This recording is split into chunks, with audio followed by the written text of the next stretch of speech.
ఒకే రోజు వివిధ పోటీ పరీక్షలు నిర్వహించడం వల్ల పలు పరీక్షలకు సిద్ధమయ్యే అభ్యర్థులు ఇబ్బందులు పడుతున్నారు. ప్రభుత్వ ఉద్యోగం సంపాదించాలనే తపన ఒకవైపు ఉంటే మరోవైపు ఒకేసారి పరీక్ష వస్తుండటంతో అభ్యర్థులు అయోమయంలో పడిపోయారు. ఇక ఇందుకు సంబంధించి పరీక్షలకు సిద్ధమవుతున్న అభ్యర్థుల నుంచి మా కరీంనగర్ ప్రతినిధి శ్రీకాంత్ మరింత సమాచారం అందిస్తారు. తెలంగాణ రాష్ట్ర ప్రభుత్వం రేపు నిర్వహిస్తున్న పోటీ పరీక్షలకు కానిస్టేబుల్తో పాటు కమ్యూనికేషన్ కానిస్టేబుల్, అసిస్టెంట్ ఇంజనీర్, జేఎల్ఎంకి సంబంధించిన పోటీ పరీక్షలు నిర్వహిస్తున్న తరుణంలో ఒకే రోజు 4 పరీక్షలు నిర్వహించనుండడంతో విద్యార్థులు ఎలాంటి ఇబ్బందులు ఎదుర్కొనున్నారు. మనతో పాటు ఇద్దరు విద్యార్థులు ఉన్నారు, వారిని అడిగి మరిన్ని వివరాలు తెలుసుకుందాం. చెప్పండి, మీరు ఏ పరీక్షకి ప్రిపేర్ అవుతున్నారు, ఎలా అనిపిస్తుంది? సార్, నేను వచ్చేసి జేఎల్ ప్రిపేర్ అవుతున్నాను. ఓకే, నేను జేఎల్ ప్రిపేర్ అవుతున్నాను. చాలా బాగుంది. మేము ఇక్కడికి వచ్చి మార్నింగ్ నుంచి ఈవినింగ్ వరకు కూడా చాలా ఎఫర్ట్ పెట్టి మరీ చదువుతున్నాము. ఐ హోప్ జాబ్ వస్తుందని ఎక్స్పెక్ట్ చేస్తున్నాము. అంత ఎక్కువగానే కష్టపడుతున్నాము. చాలా బాగుంది. మాకు లైబ్రరీ ఫెసిలిటీస్ కూడా చాలా బాగున్నాయి. సో ఈ టైం అవుతున్నా కూడా మేము ఇక్కడే ఉండి చదువుకుంటున్నాము. మాది ఇంకా ముందు ఉంది ఎగ్జామ్. రేపైతే మాత్రం పీసీ ఎగ్జామ్ ఉంది. సో పీసీ ఎగ్జామ్కి ప్రిపేర్ అయ్యే వాళ్ళందరికీ కూడా ఆల్ ద వెరీ బెస్ట్.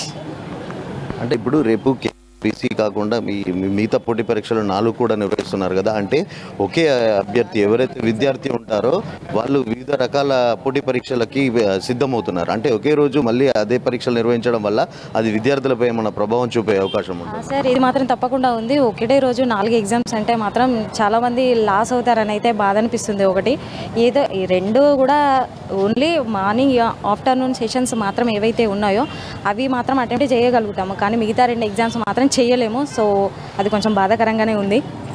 దానికి మాత్రం ఫీల్ అవుతున్నాము. కొంచెం దాన్ని మార్చితే అయిపోయేది, కాకపోతే దాన్ని ఇప్పుడు టైం లేదు, అయిపోయింది. So very bad. మీరు చెప్పండి. సార్, నేను కానిస్టేబుల్ ఎగ్జామ్కి రేపు రాయబోయే కానిస్టేబుల్ ఎగ్జామ్కి ప్రిపేర్ అవుతున్నాను. అండ్ ఇప్పుడు టైం లేదు, tomorrow exam. So very nervous feeling. అంటే ఇప్పుడు రేపు వివిధ రకాల పోటీ పరీక్షలు నిర్వహిస్తున్నారు కదా, దీంట్లో విద్యార్థులు ఏ విధంగా నష్టపోనున్నారు? అంటే ఒకే పరీక్ష కాకుండా 4 పరీక్షలు నిర్వహించడం వల్ల విద్యార్థులకు ఏదైనా నష్టం వాటిల్లే అవకాశం ఉంటుంది? సార్, ఎవరైతే మల్టిపుల్ 4 ఎగ్జామ్స్ ఏవైతే ఉన్నాయో వాటికి ఎలిజిబిలిటీ ఉండి రాసే వాళ్ళు ఎవరు ఉంటారో సో వాళ్ళకి లాసే అని చెప్పచ్చు. ఎవరైతే ఓన్లీ ఫర్ వన్ అంటే వాళ్ళకేం ప్రాబ్లం ఉండదు. బట్ అన్నిటికీ ఎలిజిబిలిటీ ఉండి ఒకటే రోజు అయితే అది ఇబ్బంది అని చెప్పాలి. అంతే. Thank you. మొత్తానికి ఒకే రోజు 4 పరీక్షలు నిర్వహించడంతో విద్యార్థులకు కాస్త ఇబ్బంది అని చెప్పవచ్చు. అంటే అర్హత సాధించకపోవడం వల్ల కొంత కాస్త ఇబ్బంది తలెస్తుందని చెప్తున్నారు. కెమెరా పర్సన్ అరుణ్తో శ్రీకాంత్, అమ్మా న్యూస్, కరీంనగర్.